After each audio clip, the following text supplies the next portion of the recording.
நடிகர் திலகம் சிவாஜி அவர்களுக்கு ஆக்ஷன் பாதையை பாலாஜி அவர்கள் திறந்து வைக்க ராமண்ணா இன்னும் கொஞ்சம் செப்பனிட்டார். அதை சிவந்த மண் மூலமாக ராஜபாட்டையாக விரிவாக்கம் செய்தார் இயக்குனர் ஸ்ரீதர். 60களின் இறுதியில்தான் சிவந்த மண் திரைப்படம் வெள்ளித்திரையில் வெளிவந்துச்சு. சர்வாதிகாரி திவான் கதாபாத்திரத்துக்கு உயிரூட்டியிருப்பாரு நம்பியார். தான் வரும் 5 காட்சிகளில் அழுத்தமாக மனதில் பதிவார் முத்துராமன். சித்ராலயா கோபு, CV ராஜேந்திரன், எடிட்டிங் சங்கர் போன்ற தன் குழுவினரின் முழு ஒத்துழைப்போடு புத்திசாலித்தனமான பரபரப்பான நகர்வுகள் என்று திரைக்கதையை அமைச்சிருப்பாரு இயக்குனர் ஸ்ரீதர். வெளிநாடுகள்லையும் உள்நாட்டிலையும் படமாக்கப்பட்ட காட்சிகளை பிரம்மாண்டமான முறையில் சித்தரித்து காட்சியாக்கியவர் ஒளிப்பதிவாளர் N. பாலகிருஷ்ணன்.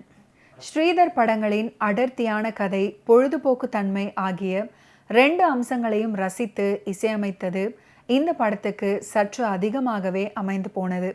சிவந்த மண் படத்தின் வெற்றியை பற்றி பொதுவெளியில் உலவும் சில தவறான புரிதல்களை சரி செய்ய இது பொருத்தமான தருணம்.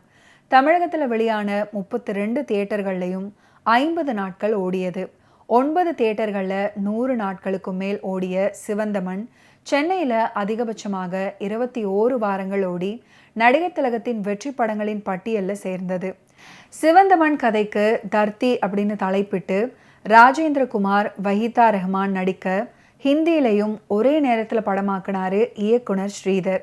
நம்பியார் கதாபாத்திரத்தில் ஹிந்தி வில்லன் நடிகர் அஜித் நடிச்சாரு. நாயகன் ராஜேந்திரகுமாரின் நண்பன் ஆனந்த் கதாபாத்திரத்தில் சிவாஜி அவர்கள் நடிச்சிருப்பாரு. இசைக்கு இங்கே MSV என்றால் அங்கே சங்கர் ஜெய்கிஷன். வெளிநாட்டில் சிவந்த மண் படமாகி கொண்டிருந்த சமயம் படக்குழு அப்போது பாரிஸ் நகரத்தில் முகாமிட்டிருந்தது. அன்று படப்பிடிப்பு முடிந்து ஹோட்டலுக்கு திரும்பியது படக்குழு. அந்த ஹோட்டலின் பெரிய பூங்காவில் உலா போய்விட்டு தன் அறைக்கு திரும்பி செல்ல லிஃப்டில் ஏறினாரு கோபு. அப்போது உள்ளே நுழைந்தார் திமுக MP முரசொலி மாறன் அவர்கள். என்ன கோபு சார் இங்க, அதுவும் வேட்டியுடன் அப்படின்னு மாறன் கேட்டிருக்காரு. நான் தான் வேட்டி, சிவாஜி, ஸ்ரீதர் எல்லாருமே லுங்கியோட வாக்கிங் போகிறாங்க. சிவந்த மண் ஷூட்டிங் இங்கே தான் தங்கி இருக்கோம் அப்படின்னு கோபு பெருமையுடன் சொல்லியிருக்காரு. தப்பு பண்ணிட்டீங்களே கோபு அப்படின்னு சொன்னவர் படக்குழுவை காண வந்தார் மாறன். மாறனை பார்த்ததும் சிவாஜி அவர்களுக்கும் ஸ்ரீதர் அவர்களுக்கும் வியப்பு. நல விசாரிப்புகளுக்கு அப்புறம் முரசொலி மாறன் ஒரு குண்டை தூக்கி போட்டார். ஸ்ரீதர், இன்னும் 2 நாள் நீங்கள் இந்த ஹோட்டலில் தங்குனீங்கன்னா சிவந்த மண் படத்தோட பட்ஜெட் முழுவதையும் இந்த ஹோட்டலுக்கே செலவழிக்க வேண்டியிருக்கும்.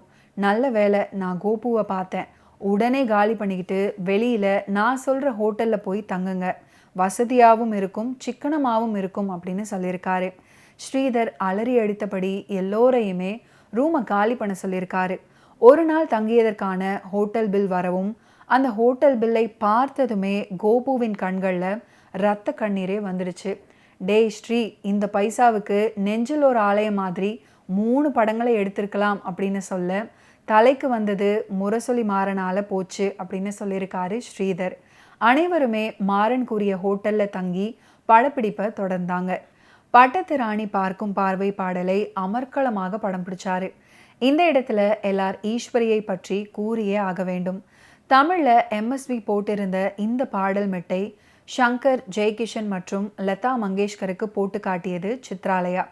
ஈஸ்வரியின் பாட்டை கேட்ட லதா அவர்கள், இந்த அளவு சுவாசத்தை கையாண்டு முனகுவது என்னால் இயலாத காரியம், அற்புதமாக பாடியிருக்காங்க ஈஸ்வரி அப்படின்னு லதாவே வியந்து பாராட்டினாங்க. அப்படின்னா பட்டத்து ராணி பாடலுக்கு இதைவிட வேறு என்ன பாராட்டு கிடைக்கும்? ஆற்றங்கரை காட்சிகள் எல்லாம் எடுத்து முடிச்சதுக்கு அப்புறம் அதே தளத்தில் பிரமிட் செட்டு போட்டாரு சாந்திதாஸ். தானாக சுற்றி வரும் வகையில் ஒரு மேடை அமைத்து அதில் போடப்பட்ட எகிப்திய பிரமிட் செட்டில் சிவாஜி அவர்கள் சவுக்கு கொடுக்க காஞ்சனா அவர்கள் ஆடுவாங்க. சவுக்கு டான்ஸ் அப்படின்னு இந்த ஆடல் பாடல் காட்சி ரசிகர்களால் பின்னாட்களில் பெரிதும் வரவேற்கப்பட்டது. நெஞ்சில் ஒரு ஆலயம் படப்பிடிப்பு எடுத்த போது படப்பிடிப்பு தளத்தின் சுற்றுச்சுவரை இடித்து விடவும் அனுமதி அளித்தவர் நாகிரெட்டி அவர்கள். அதே போன்று சிவந்த மண் படத்துக்கும் தயங்காமல் அனுமதி கொடுத்தாரு. விரைவாக செட்டுக்கு வெளியே பிரம்மாண்டமான ஒரு தொட்டி உருவானது.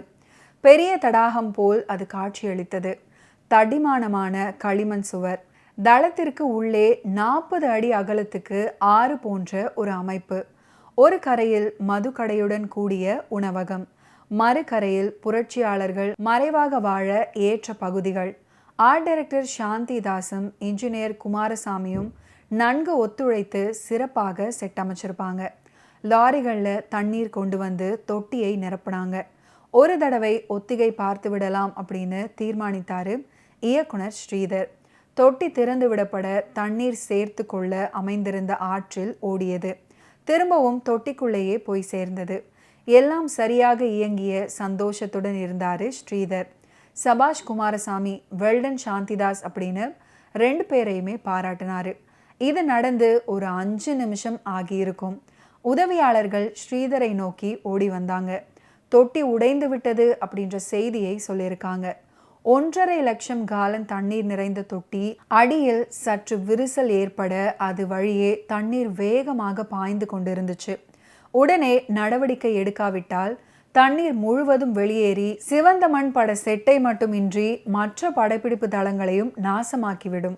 இன்ஜினியர் குமாரசாமி பதட்டமாயிட்டாரு. அப்போது அற்புதம் நிகழ்ந்தது.